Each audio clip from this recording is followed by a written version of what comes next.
যারা সাহসী বীর তারা বেশি কথা বলে না, শান্ত থাকে। যারা পাহাড়ের মতো দৃঢ় ওরা বেশি কথা বলে না। সাগরকে দেখেন, বিশাল সাগর। কক্সবাজারে যান, সাগরকে বিশাল সাগর গর্জন করছে, ভিতরে অনেক সম্পদ, অনেক মাখলুক আছে। আপনি সামনে গিয়ে দাঁড়ান, বিনয়ের সাথে আপনার পা ধুয়ে দিবেন, কোনো অহংকার করবেন না। প্রতিটা সৃষ্টি আল্লাহ পাকের এক একটা মেসেজ দেয়। ঠিক মেয়ে মানুষও একটা মেসেজ দেয়। কি মেসেজ? আল্লাহ পাক মানুষকে সবচেয়ে সুন্দর করে সৃষ্টি করেছেন, আর মানুষের মধ্যে মেয়েদেরকে সবচেয়ে বেশি সুন্দর করে সৃষ্টি করেছেন। আল্লাহ পাকের সবচেয়ে সুন্দর সৃষ্টি হচ্ছে মেয়েরা, এবং তারা খুব নরম হয়, নরম, প্রজাপতি ধরার মতো।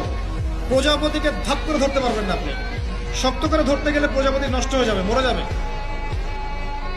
প্রজাপতিকে কোমল ভাবে ধরতে হবে।